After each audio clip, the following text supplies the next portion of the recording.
Olá, graça e paz da parte de Deus, nosso Pai, da parte de nosso Senhor Jesus Cristo, seja com você, com todos os seus, com seus vizinhos, com sua família.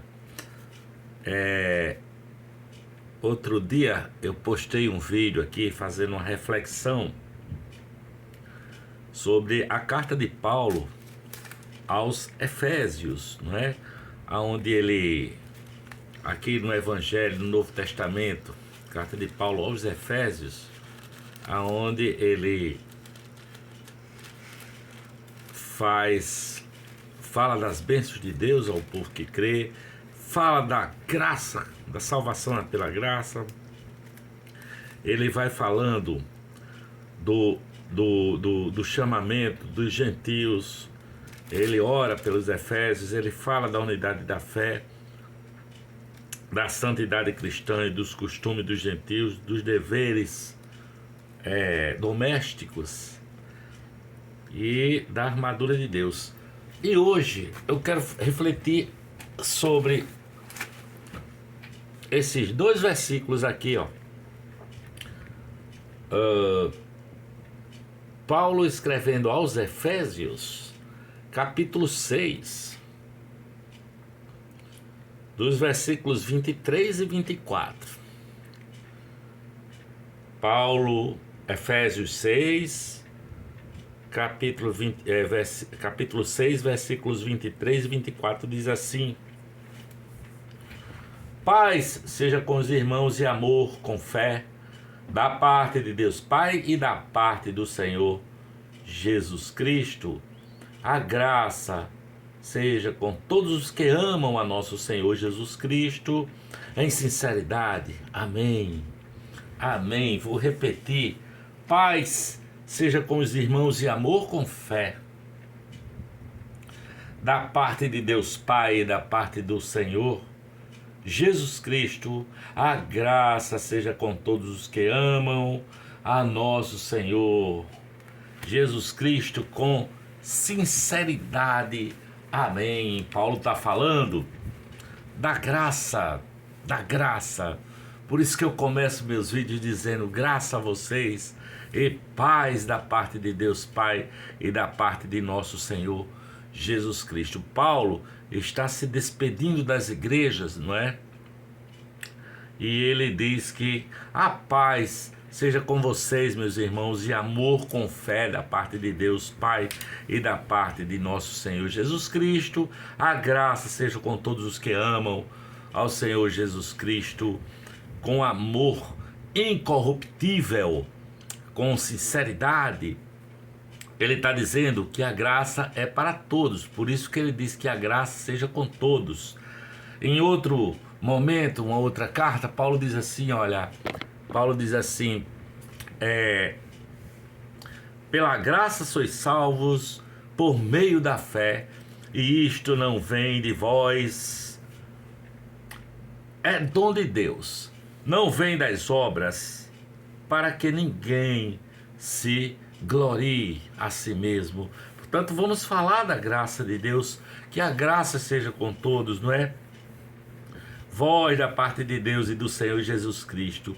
Ele está dizendo que o bom propósito de Deus, ele fez tudo para louvor da sua gloriosa graça.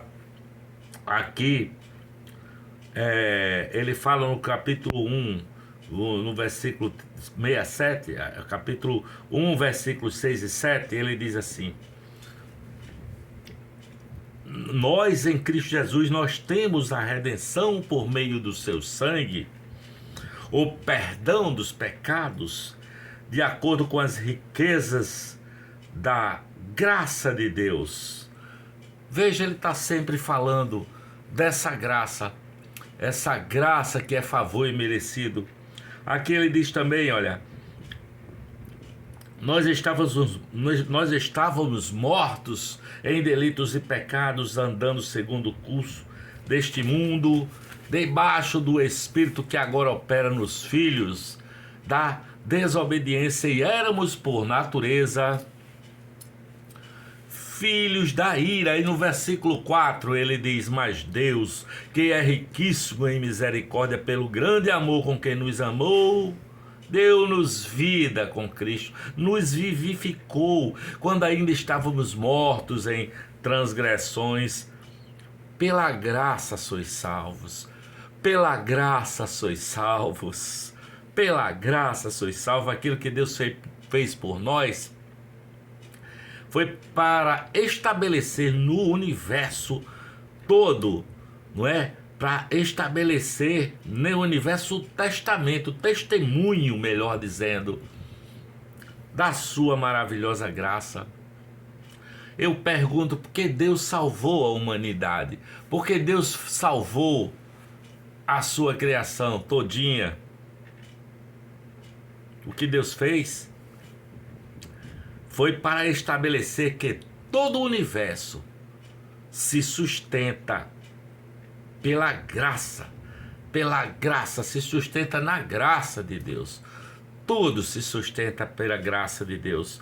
O nosso chamado, a nossa vocação é obra da graça, não é?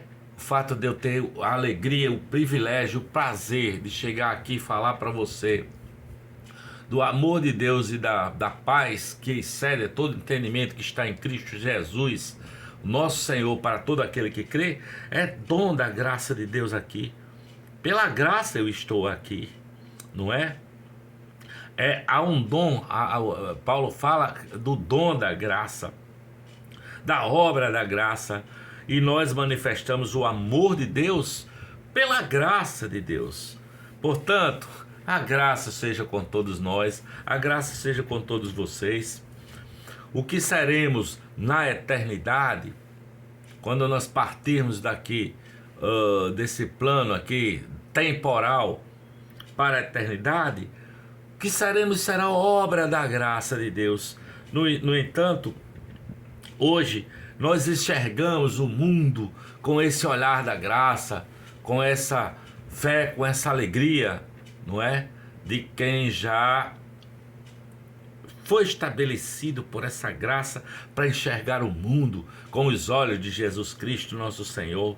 Porque a oração que Jesus ensinou diz: Pai nosso que está nos céus.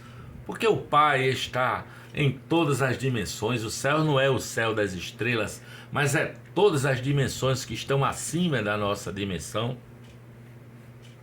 E tudo nesse contexto é graça. O pão é nosso, é graça. O Pai é nosso, é graça.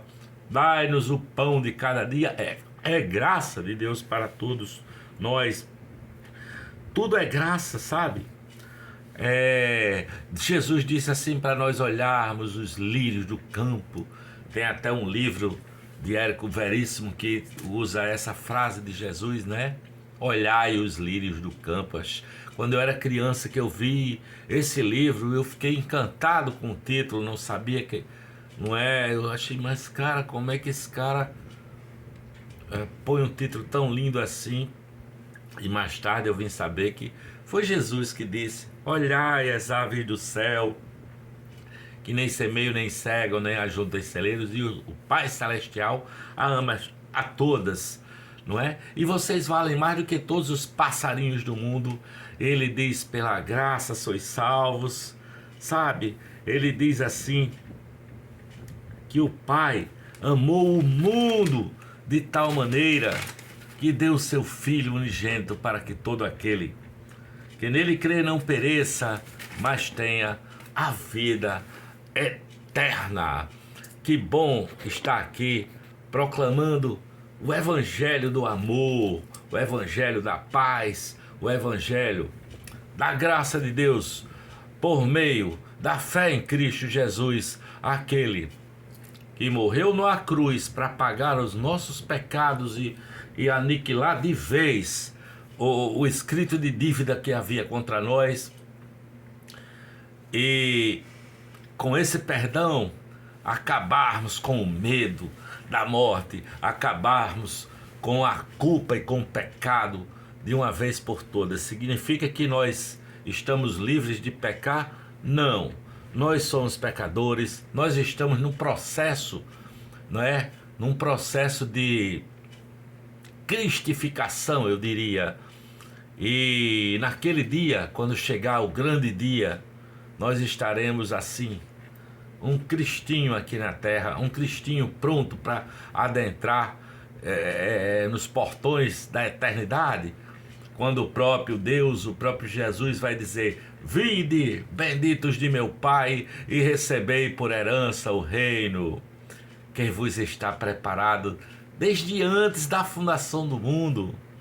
Porque o Cordeiro de Deus, antes de criar qualquer coisa, ele se entregou, essa figura metafórica do Cordeiro, Jesus Cristo. Ele se esvaziou da sua divindade para poder criar todas as coisas. Por isso que nele nós somos, nele existimos, nele estamos.